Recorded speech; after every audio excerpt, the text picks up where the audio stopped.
Today I want to talk about a sinner's love. And this sermonette is taken from Luke 7, reading from 36 to 50. The story is quite vivid that it makes one believe that Luke may have been an artist. As the scene is in the courtyard of the house of Simon the Pharisee. Usually the house of well-to-do people had an open courtyard. Often in the courtyard there would be a garden and a fountain, and there in the warm weather meals were eaten.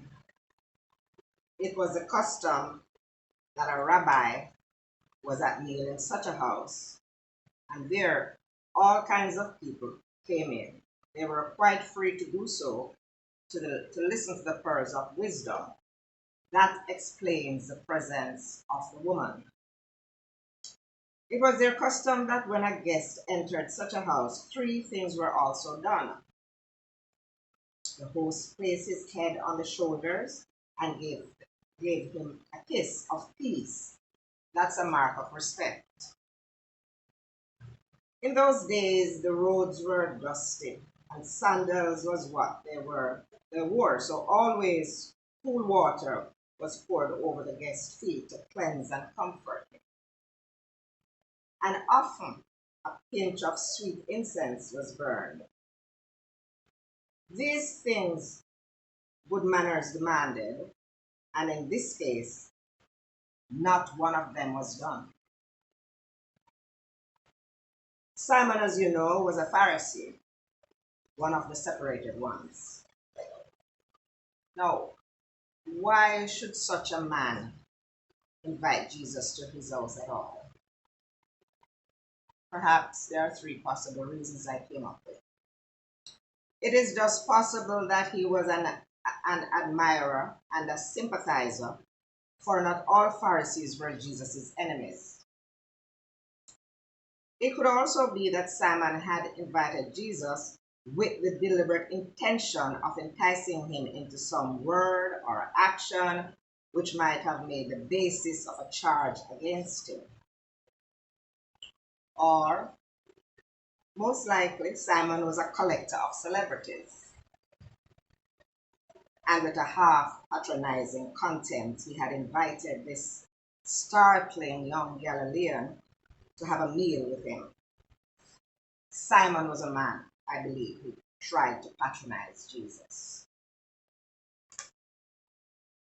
The woman was a bad woman, and a notoriously bad woman, a prostitute. No doubt she had listened to Jesus speak from the edge of the crowd and had glimpsed him, heard which and could not have left from his side. She wore around her neck a vial of perfume, very costly. She wished to pour it on his feet, for it was all she had to offer. But as she saw him, the tears came and fell upon his feet. This story demonstrates a contrast between two attitudes of mind and heart. Simon was conscious of no need and therefore felt no love and so received no forgiveness. Simon's impression of himself was that he was a good man in the sight of man and God. The woman was conscious of nothing else than a clamant need and therefore was overwhelmed with love for Jesus, who could supply it and received forgiveness. The one thing that shuts a man off from God is self-sufficiency. And the strange thing is that the better a man is, the more he feels his sin. Paul could speak of sinners, of whom I am foremost, 1 Timothy 1:15. It is true to say that the greatest of sins is to be conscious of no sin. But a sense of need will open the door to the forgiveness of God, because God is love, and love's greatest glory is to be needed. What stands out to me in this story is that this woman loved Jesus and trusted Jesus implicitly, knowing full well that he alone can change her completely, and her heart trusted Jesus. So we today are asking Jesus for a heart to trust him implicitly. I can't think of anyone more suitable to inspire our trust in God than the psalmist David. He was haunted, and hounded by his enemies, even though God had promised him a future of leadership.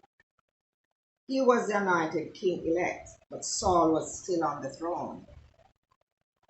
David inspires us because we read of his trust in God during those years of relentless adversity. In Psalms 4:3, he said, "Know that the Lord has set apart the godly men for himself." The Lord hears when I call to him. He was so sure of God. Why? Because he implicitly trusts God.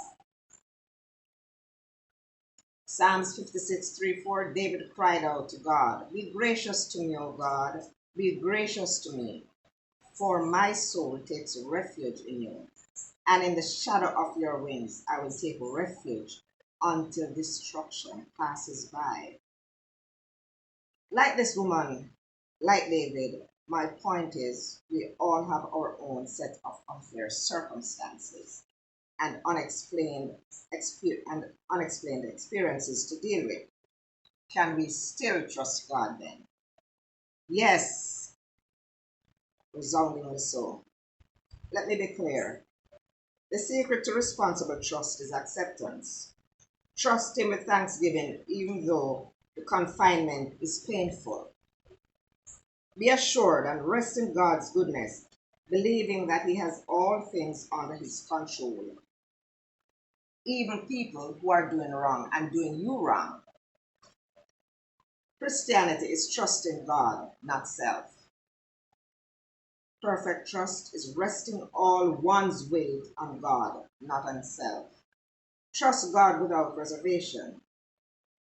Our circumstances may not change, but in the present process, we change. Oftentimes, the trial becomes a blessing, teaching us lessons He intends for us to learn, and working in us the grace He means to bestow.